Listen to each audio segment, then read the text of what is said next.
ये 3 खाइयां हैं जिनमें चलते तो बहुत लोग हैं पर गिर जाते हैं, इन खाइयों से नहीं निकल पाते।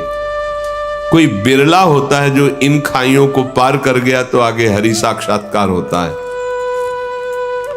सबसे पहला है कंचन, रुपया। ये रुपया की जो वित्त तृष्णा इसे कहते हैं, इसकी जो आकर्षण वृत्ति है बहुत सूक्ष्म है। कहां आए थे, क्या लेने आए थे, क्या कर रहे हो? ये खाई है, खाई। ये 3 बड़ी बड़ी खाइयां पूरी सृष्टि के सब विकारों को जोड़ करके बना दी गई। इनको क्रॉस कर जाओ, आगे भगवान मिल जाएंगे तुम्हें। भगवत मिलन के मार्ग में 3 खाइयां रखी गई हैं। पहला है कंचन, बचो, कभी इसके स्वामी बनने की चेष्टा मत करना, सर्वनाश कर देगा ये।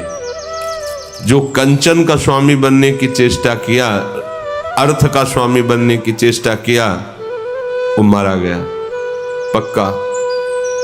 ये प्रभु की वस्तु है, प्रभु का व्यवहार है, प्रभु जाने जैसे। अपने अकिंचन रहो, अपने महत्व मत रखो, अपनी गणना का सुख मत रखो। रुपए का महत्व क्या होता है? गणना का सुख। कितने हो गए? इतने इतने इतने। यही धन की प्रीता तुम्हें हरि से विमुख कर देगी।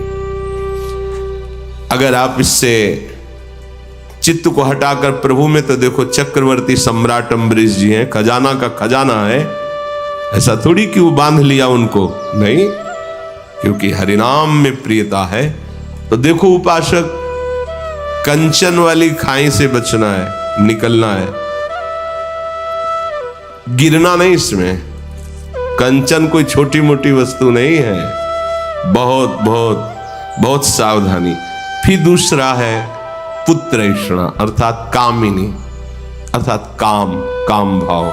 ये वो बड़ी खाई है जो बड़े बड़ों को गिरा देती है। अगर आपके अंदर, सबके अंदर होता है, आपके अंदर का मतलब सबके अंदर होता है, कामाकर्षण सबके अंदर होता है, क्योंकि शरीर की रचना भी उसी से हुई है। काम संकल्प से ही इस शरीर की रचना हुई, तो स्वाभाविक इसमें परमाणु है कामाकर्षण के। इन्हीं को मिटा दे सो महात्मा। हमारा लक्ष्य है प्रभु की प्राप्ति। हो सकता है हमसे चूक हो जाए, हो सकता है हम उधर आकर्षित हो जाए, हो सकता है हमारे फिसलने वाले चांस आ जाए, पर हमको ये लक्ष्य रखना है, हम प्रियालाल के लिए निकले थे, ये हमसे गलती क्यों हो रही, तो आप सुधर जाओगे। जन्म से कोई निष्काम नहीं होता, इसलिए ये बात कह रहे हैं कि जैसे आज हमने वेश रखा, आप सामने वाला तो साधु देख रहा है, लेकिन वे नहीं समझ पा रहा कि अभी अभी इसने परमार्थ में कदम रखा है, इससे गलती हो सकती है, इससे चूक हो सकती है। संसार क्षमा नहीं करता, ये तो परमार्थ का पथिक जो चलता है वो जानता है कि ये समस्या बहुत बड़ी समस्या है, छोटी समस्या नहीं है। पर हमें इसे बहुत बड़ी मानकर हार भी नहीं जाना है, इससे विजय पाना है, और इससे विजय पाने के लिए हमारी लाडली जो समर्थ है। नागरी दासी जन्म जितायो बलिहारी बलिहारी, हमारी श्री जी हमारा बल है, वो हमें आगे बढ़ाती है। जब हमारी ये भावना बनने लगती है माता बहनों के प्रति कि हमारी श्री जी की सखियां हैं, लाडली लाल में विराट, तो फिर इसका प्रभाव नहीं पड़ता है। पर इसमें सावधानियां जो बताई गई पीछे कई बार सत्संग में, वो एकांत सेवन न करे, काम भाव से एकांतिक दृष्टि से न देखे, कोई चेष्टा न करे, तो ये दूसरी खाई जो है कामिनी, इससे निकला जा सकता है। एक आखिरी ये खाई इसमें, मतलब जो निकल गए इन दोनों से, उनको भी ये गिरा देती है। मान, कीर्ति, प्रतिष्ठा, यश, ये बहुत जोर की है, बहुत जोर की। मतलब ऐसे कोई एक आध निकल पावे नहीं, इस खाई में तो गिर ही जाता है। प्रशंसा, प्रतिष्ठा, गौरव, मान, सम्मान, ये वो फिसलन है जो आखिरी मंजिल से गिरा देती है, आखिरी मंजिल से। इसलिए अति दैन्य भाव होकर इन तीनों प्रकार की ऐषणाओं पर विजय प्राप्त करे। कंचन, कामिनी, कीर्ति, वित्तैषणा, पुत्रैषणा और लोकैषणा। जिसने अपनी इंद्रियों को शांत कर लिया है और सारी चेष्टाएं एकमात्र प्रभु की प्रसन्नता के लिए भजनमयी हो रही। धन्य है उनका जीवन, इसके अलावा सबका जीवन। कह रहे शेषास्तु भ्रम निलये परिभ्रमंती, सब भ्रम में अपने जीवन को नष्ट कर रहे हैं, भ्रमित हो रहे हैं। परमार्थ है शब में प्रभु का दर्शन करने की वृत्ति वाला, और अहम का स्वरूप है सबसे बड़ा बन करके हमारा नाम, हमारा यश, हमारा सिद्धांत, हमारा उपदेश अद्वितीय। दिशा गलत हो रही है। ये बहुत सूक्ष्मता का विषय है। बाहर से तो कोई नहीं समझ पाएगा, अंदर से आप देखिए। आप क्या देखने चले थे? सर्वम खलमिदम ब्रह्म। बहुत सूक्ष्म विषय है, बहुत सूक्ष्म विषय है। उपासक ध्यान दे। आदौ विजित्य विषयान मद मोह राग, द्वेषादि शत्रुगण माहृत योग राज्याः, ज्ञात्वामृतं शमनुभूत परात्म विद्या, कांता सुखावत गृहे विचरन्ति धन्याः। वो धन्य है जिसने पहला कदम जमा दिया, मोह का नाश करके, मद का नाश करके, राग का नाश करके, द्वेष का नाश करके इन शत्रुओं पर विजय प्राप्त की। धन्य है उसका जीवन। बाबा जी, बनना सरल है लेकिन साधुता आना कठिन है। कई लोग प्रश्न कर देते हैं कि कैसे जाना जाए कि ये संत है, कैसे जाना जाए? पहली बात है कि बिना संत बने तुम संत को जान ही नहीं सकते। दूसरी सहज बात है, संत की पहचान की सहज पहचान होती है। जिनके संग से भगवान का रंग बढ़ने लगे, नाम रूप लीला धाम, जिनके संग से बुराइयां तुम्हारी उभर कर तुम्हारे सामने आकर चुभने लगे कि मैं बहुत नीच हूं, अब मुझे नहीं करना चाहिए, जिनके संग से हृदय शीतल हो जाए, जिनके संग से तुम्हारी मांग मिटने लगे, वो संत है। संत कभी मांग नहीं रखता, उसके संग से तुम्हारी मांग पूर्ण हो जाएगी, तुम्हारे अंदर इच्छाओं का नाश हो जाएगा। जो इच्छा रखता है वो संत कैसे हो सकता है? भोगों की इच्छा रखना, पैसे की इच्छा रखना, वस्तु की इच्छा रखना, अरे हम निकले काहे के लिए हैं? इनको कबाड़ बटोरने के लिए निकले। ये कबाड़ ही है, चाहे जितना बैंक बैलेंस कर लो, कबाड़ ही तो। मरोगे बैंक लाद के ले जाओगे। नाम रूप लीला धाम। अब यथा योग्य जैसे प्रभु चला रहे, इसका कोई महत्व तो नहीं है, कोई इसका महत्व तो नहीं है। दैववश जैसे चल रहा है, अगर इनकी आकांक्षा है, इसका महत्व है, इसकी मांग है, इसकी चाह है, चाहे जो वेश रख लो, अभी साधुता नहीं है। साधुता नहीं तो परमानंद नहीं है। आदौ विजित्य विषयान मद मोह राग, द्वेषादि शत्रुगण माहृत योग राज्या।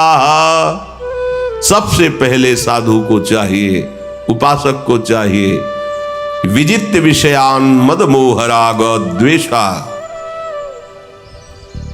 आपको जीतना है, मद को जीतना है, मोह को जीतना है, राग द्वेष को मिटा देना है, तब जाकर राज सिंहासन पर बैठता। बादशाह तो तभी होता है जब शत्रुओं को पराजित कर देता है। आपने तो अभी पराजित करने की ठाना ही नहीं है, आप तो इन्हीं की चाह कर रहे हैं। फिर कैसे आप बादशाह हो जाएंगे? बिना शत्रुओं को परास्त किए बादशाह के? चाह मिटी, चिंता मिटी, मनुआ बेपरवाह, जिनको कछु न चाहिए वो साहन के शाह, सुरपति नरपति लोकपति, जिनके भावे घास रहे परमानंद में तज सब ही की आस। ये बाबा, ये संत, ये साधु जगत मंगल स्वरूप है, कोई खिलवाड़ वाला नाटक वाला ये मार्ग नहीं है। और जो इनका आश्रय ले लेता है वो जगत विजयी हो जाता है। चाहे गृहस्थ में हो, चाहे जिस मार्ग, जहां संतों का आश्रय हुआ, निर्विषय निर्विकार परमानंदमय स्थिति की चाह ये अपने आप हृदय में आने लगती है।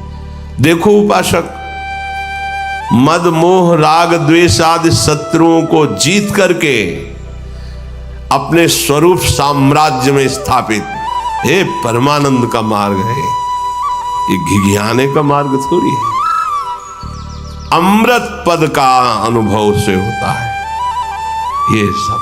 जो इंद्रियों को शांत कर लिया, राग द्वेष पर विजय प्राप्त कर ली, वो अमृत पद में। वैराग्यवान को क्या सुख है, सम्राट भी नहीं जान सकता, देवराज इंद्र भी नहीं जान सकते।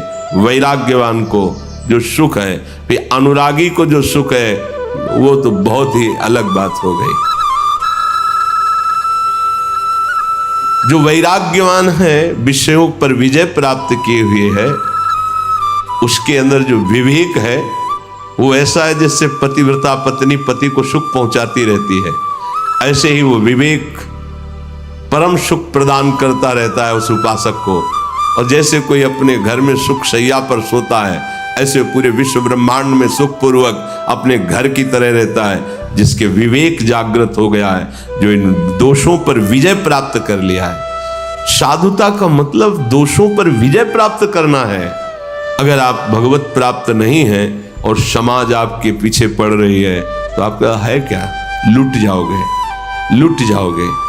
एक प्रणाम भी किसी का फ्री नहीं है, जो प्रणाम किया फ्री है, देना होगा, उसका हिसाब देना होगा आपको। अगर एक भी प्रणाम स्वीकार करते हैं तो बहुत सावधानी की जरूरत है। त्यक्त्वा गृहे रति मधो गति हेतु भूता मात्मेच्छयोपनिषदर्थ रसम पिबन्तः वीत स्पृहा विषय भोग पदे विरक्ता धन्याश्चरन्ति विजनेषु विरक्त संगाः। अधोगति को प्राप्त होता है जो शरीर रागी होता है। ये घर है, देख लो, बहुत प्यार है इस घर से, देह प्राण इसी में आसक्ति है। हम कहते हैं अपने को भगवत अनुरागी, हम कहते हैं अपने को ब्रह्मज्ञानी, और स्थिति कहाँ है? ये अधोगति का हेतु जो ये घर है, चाहिए इसको छोड़ करके कहीं भी भाग के जाओगे, ये तो रहेगा साथ। इससे जो मोह हो गया है शरीर से, बातें बनाना अलग बात है, ईमानदारी से देखो तुम कहां स्थित हो, प्रभु में या शरीर में? हृदय से देखो, ये परमार्थ का सत्संग है। हृदय से देखो स्थिति कहां है। तो जब तौल ली जाती है विवेक रूपी तराजू में, तो पलड़ा भारी देहाभिमान का ही निकलता है। फिर मिला क्या? तो आर्तभाव से क्यों नहीं शरण हो जाते प्रियालाल की? क्यों हमको पुष्ट कर रहे हो? अधोगति का माने पतन का ये हेतु है। ये मैं शरीर हूं, इसका राग जो है बड़ा सूक्ष्म राग है, जो इस अधोगति के हेतु जो घर है, शरीर है, इसके मोह को छोड़ देते हैं। और कैसे भगवत प्राप्ति हो, बस इसी जिज्ञासा में लगे रहते हैं। निश्चित वो भगवदानंद का पान करते हैं, वो उपासक पान करते हैं। शरीर की परवाह नहीं है, सेवारत शरीर है, बिल्कुल असंग शरीर से वो हर समय नाम जब चल रहा है। और जो सेवाएं हैं इसको, ऐसे शरीर को ज्यादा दुलार मत करो। कोई तो इतना दुलार करके सजा के रखते हैं, बहुत पछताओगे, ये बहुत धोखेबाज है, इससे प्यार करने का मतलब है पतन। शरीर का राग तुमसे ऐसे पाप करवाएगा जिससे दुर्गति को प्राप्त होगे। सच्ची बात कह रहे हैं। तो सावधानी, थोड़े वचन कड़ुए लगेंगे पर दवा बढ़िया है। ये सुदर्शन चूर्ण है, सुदर्शन चूर्ण ने बहुत कड़ुआ, पर जड़ से बुखार नष्ट करता है। इसी पे तो फंसे हैं, इसी पे फंसे। खास बात है हमारी दुर्गति का कारण यही शरीर, और यही शरीर सदगति का कारण बन जाएगा। त्यक्त्वा गृहे रति मधोगति हेतु भूता, अधोगति प्राप्त कराने वाला ये है। इसमें आसक्त मत हो। जैसे किसी नौकर को अच्छा भोजन वस्त्र पहना दिए और रात दिन उससे काम करवाते हैं, ऐसे इसका प्रयोग करो। तुम शरीर नहीं हो। उचित भोजन, उचित वस्त्र, उचित शय्या, युक्ताहार विहारस्य युक्त कर्म चेष्टस, निरंतर भजन में लगाओ। शरीर के द्वारा की हुई सारे पाप भस्म हो जाएंगे। अभी आनंद की अनुभूति हो जाएगी। कह रहे हैं इसमें, जिस समय कोई अधोगति के हेतुभूत इस शरीर से मोह छोड़ करके कैसे भगवत प्राप्ति हो, ऐसी जिज्ञासा संत समागम में करके प्राप्त उपासना में रत होता है तो ब्रह्मानंद का पान करने लगता है। एक अद्भुत सुख, एक अद्भुत आनंद की अनुभूति। जिसको भगवदानंद की अनुभूति हो रही है और उसकी पहचान बता रहे हैं, जिसके बहुत ध्यान देने योग्य, जिसके हृदय में अधोगति का हेतु शरीर राग नष्ट हो गया है, संतों के संग से भगवत प्राप्ति की लालसा बढ़ गई है, वो भजन परायण भगवदानंद का स्फुरण हो जाता है। पहला लक्षण होता है वो निष्प्रिय होता है, किसी की कोई अपेक्षा नहीं रहती। ये आंतरिक लक्षण होता है। किसी के मिलने से कोई हर्ष नहीं, किसी के जाने से कोई विषाद नहीं। एक बार पूज्यपाद उड़िया बाबा के पास कुछ उपासक आए हुए थे, 2-4 दिन रुके। बोले बाबा अब आदेश कीजिए, जा रहे हैं। तो बोले बुलाया किसने था? जय आए की हुज्जत नहीं, गए की तलाश नहीं। निष्प्रिय, देखो निष्प्रिय हो बोला नहीं हो सकता है। हमारा मालिक हमसे आके पूछे, आके ये ले लो, ये ले लो, खिलौने मत लेना। अगर खिलौने ले लिए तो गोद में नहीं बैठा लेंगे, खेलते रहो खिलौने। नहीं, मुझे आप चाहिए। क्या चाहिए आपको? क्या शुरू? नहीं, सब ठीक है। ये कहना सीखो, जबान से कहना सीखो, पहले वाणी से सीखो। समस्याएं, आवश्यकताएं, चाह, ये कब दूर करोगे? क्या आपको कुछ चाहिए? कुछ नहीं चाहिए। वो खुद चिंता करके व्यवस्था करेगा। नहीं, जैसे है वैसे। मुझे श्री जी चाहिए, इस पे कोई बीच में पोला पर नहीं होना चाहिए। हम अन्य में राजी नहीं होंगे, हमें श्री जी चाहिए। श्री जी बैठा लो हृदय में। जिसके अंदर भगवदानंद की स्फूर्ति होती है। देखो कोई कहे हम बहुत स्वस्थ हैं, डॉक्टर थर्मामीटर डाल के कह रहा है 102 बुखार है। तुम्हारे कहने से नहीं होगा, बुखार है तुम्हें। ये थर्मामीटर है परमार्थ के, इनको डाल करके हृदय में देखो। अधोगति के हेतुभूत इस घर से जिसने मोह छोड़ दिया है। गृह त्यागी किसे कहते हैं?